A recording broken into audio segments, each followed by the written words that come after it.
know you got the national championship coming up on Monday, January 9th, with the Georgia Bulldogs and the TCU Horned Frogs. We usually I like just to get in these. learned Stetson. I just learned 35. So he's about to understand. Well, Yeah, I think so. I think so. it's like, I think he has a teenage son. yeah, I know. It Spencer was like Bennett been there. Stetson Bennett and Cam Newton went to high school at the same time. It was like, what in the I'm telling you, world? Like this that transfer that is portal a was going grown man. crazy. That's a grown man, man. Look, that But that no, that that joker, he got grad and COVID years, and this is year but number 8. But no, seriously, he's the in all same age seriousness, as he is. Joe Burrow. He's the exact same age as Joe Burrow, and he's a what we used to call super senior. But he's playing extremely well. Will it translate? I don't know. That's the key. That's the key. And I'm honestly, I believe aside from being a Heisman hopeful, I think that's the reason why he came back another year to defend the title, to solidify himself as a prospect. I'm biased because I like winners. Sometimes I'm not always on the side of prolific stats and Yeah, extreme plays and athleticism. I'm on the side of a cat that gets it done. You know what I'm saying? So with me, and like I said, I'm no NFL insider. I didn't play the game at that level or anything, but to me, it hurts me sometimes, and I call this the Charlie Ward effect. When you don't give cats a shot that are proven winners that make guys better and guys believe in you. You know what I mean? And they yeah, trust you and they go out there and play for you. Like for me, it's like you always want that person in your locker room at least, even if it's as a backup or yeah, somebody, because hey, if I need them in clutch situations, they're a great teammate, they have leadership skills, and they're gonna give their all in that moment. You know what I'm saying? yeah, yeah. And you get that out of Stetson Bennett, which is good. I just don't. I hadn't. I'll be honest with you. I hadn't followed college football that closely this year, Yeah. but I know TCU kind of shocked Michigan a little bit, Yes, they did. and I got a Yes, they did. feeling that.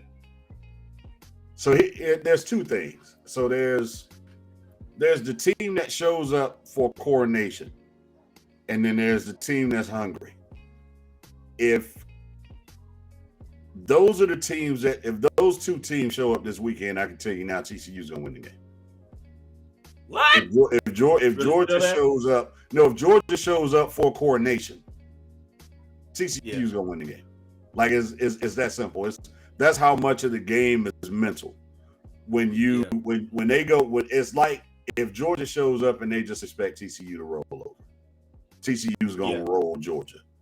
But if Yeah. Georgia shows up aware and hungry, Yeah. this is either gonna be a blowout favoring Georgia, or this is gonna be a really good game. Because Georgia's pretty good. And like I said, I hadn't followed along with college very much this year to tell you much Well, about Georgia and what they're doing, but I well, can well, tell you that well. if I they do. ain't focused, they're gonna get rolled. Well, no, I love the game of football, and Georgia is always the favorite coming in, and Mm-hmm. that defense had looked dominant until they played Ohio State. Ohio State was in control of the game most of the game until that last 6 minutes or so. Mm. And then Georgia proved why they're defending champs. But I want to say this because going back to that effect of a winner, having a quarterback that your team trusts, when you look at Max Duggan, who's a quarterback at TCU, he's been there. He's been a leader there. They've had a successful run under him. It's one of those things where when you got that guy that's consistent, it's a leader of trust, you've always feel you have a shot. I think what Michigan, the problem is, let's be honest. Well, this is my opinion. being an Oklahoma Sooners fan in college football ever since the days of Jamel Holloway. Shout out to Jamel Holloway, the wishbone. I used to love that. But a lot of times the Big 12, a lot of times the teams are known for their athletes and the offensive prowess. We know that when you go into the Big 12, it's going to be a shootout most times.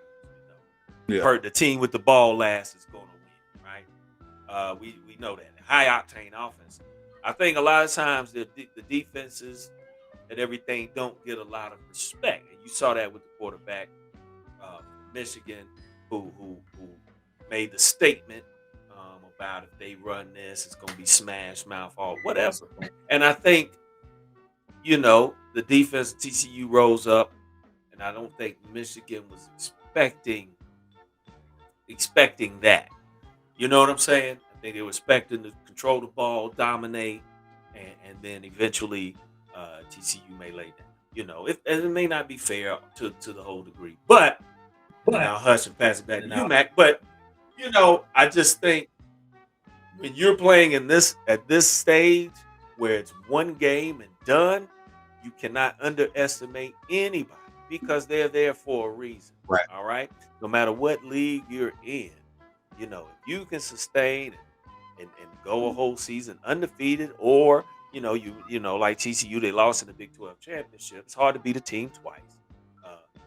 In Kansas State, you still have to respect that, and I don't think you can underestimate it based on we beat Ohio State at Ohio State. We feel the Big Ten is tougher, and I think a lot of that comes into play in the mindsets. Oh, we're in a tougher league, tougher division. And if Georgia gets caught in that, because we know the SEC has been dubbed the most dominant league, you can slip up and be playing from behind like a Michigan. So to your point, you know what I'm saying? Yeah. They got to be ready. They got to be ready. So that's the main thing. Georgia just needs to show up and show out. Period.